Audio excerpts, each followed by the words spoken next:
नमस्कार बंधुरा आज के आमी डबल बैटरी इनभार्टर सेट करा देखाबो। प्रथमेই আমি ভোল্টেজ চেক করে নেব ব্যাটারিগুলো। এই যে দেখে নিচ্ছি আমি এটাতে 12.5 আছে, যেহেতু এটা 12 হওয়া দরকার ছিল। আমি ওটাও পরে বলছি। ব্যাটারির মধ্যে নেগেটিভ এবং পজিটিভ আছে, যেটা ব্ল্যাক সেটা নেগেটিভ এবং রেডটা পজিটিভ। এই ব্যাটারিটাও 12.5 আছে।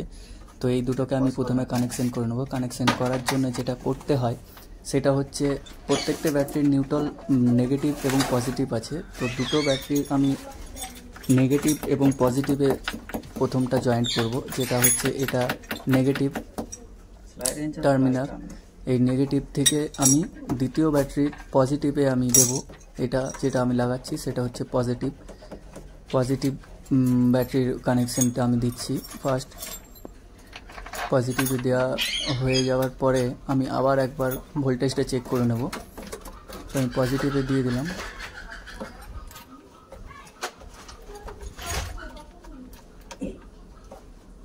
ভালো করে টাইট করে নিতে হবে নাটগুলো।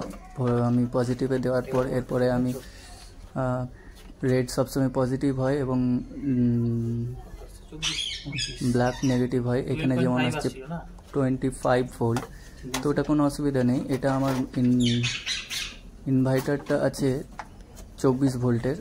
তো যখনই আমি ইনভার্টারটা কানেকশন করব তখনই ওটা অটোমেটিক্যালি 24 ভোল্টের করে নেবে ব্যাটারিটাকে। ও 1 ভোল্টটা ও ঠিক নিজেই কমিয়ে নেবে।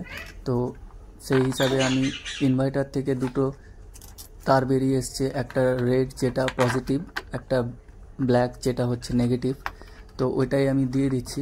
প্রথমে আমি রেড যেটা সেটা পজিটিভে আমি দিয়ে দিচ্ছি। পজিটিভে ওটাকে ভালো করে জয়েন্ট করে নিতে হবে, নাটটাকে টাইট করে নিতে হবে। টাইট না করলে ওখান থেকে লুজ কানেকশন হয়ে গরম হতে পারে, ব্যাটারির ক্ষতি হবে। তো ওটাকে ভালো করে টাইট করে নিতে হবে, যেটা আমি করে নিয়েছি টাইট। এরপরে আমি দেব ব্ল্যাক, মানে হচ্ছে নেগেটিভটা আমি পরের ব্যাটারির সাথে আমি জয়েন্ট করে দেবো। ওটা ইনভার্টার থেকেই বেরিয়ে আসে। ওই ইনভার্টার থেকে বেরিয়ে আসা নেগেটিভ যে ব্ল্যাক তারটা, সেই তারটা আমি ব্যাটারির মধ্যেই নেগেটিভ মানে মাইনাস পয়েন্ট করা আছে, সেই মাইনাস পয়েন্টে আমি দেবো। দেওয়ার সময় দেখবে একটু স্পার্ক করবে, যেহেতু ব্যাটারিটা হবে। এই যে একটু স্পার্ক করলো। তো তারপরে আমি নাট বোল্টটাকে আস্তে করে লাগিয়ে নেবো। ভালো করে লাগিয়ে নেওয়ার পর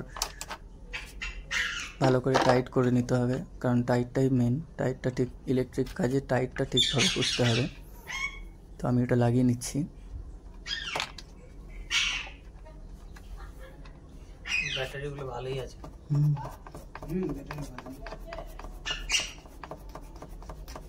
অফিসে তো সেরকম কোনো একটা চলতো না।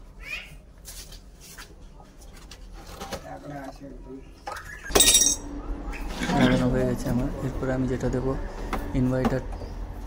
ইনভার্টার এটা দিচ্ছি, যেটা সেটা হচ্ছে ইনভার্টার ইনপুট লাইন, যেটা চার্জ করবে ইনভার্টারকে। এবং এরপরে আমি যেটা দেবো সেটা হচ্ছে আউটপুট, যেটা ইনভার্টার থেকে বেরোচ্ছে, যেটাতে আমার লাইট জ্বলবে, সেটাই আমি দিয়ে দিচ্ছি। ইনভার্টার থেকে আমি আউটপুট দিয়ে দিলাম। আমার ভিডিও যদি আপনাদের পছন্দ হয়ে থাকে অবশ্যই আমার ভিডিওটি লাইক, কমেন্ট এবং শেয়ার করবেন। এবং যদি আমার চ্যানেলটিকে ভালো লাগে তাহলে অবশ্যই আমার চ্যানেলটিকে সাবস্ক্রাইব করবেন। এবারে দেখো তো। আশা করি আমার ভিডিও আপনাদের পছন্দ হয়েছে। আমার ইনভার্টারও চালু হয়ে গেছে, ইনভার্টার চার্জ নিচ্ছে, আপনারা দেখতে পাচ্ছেন।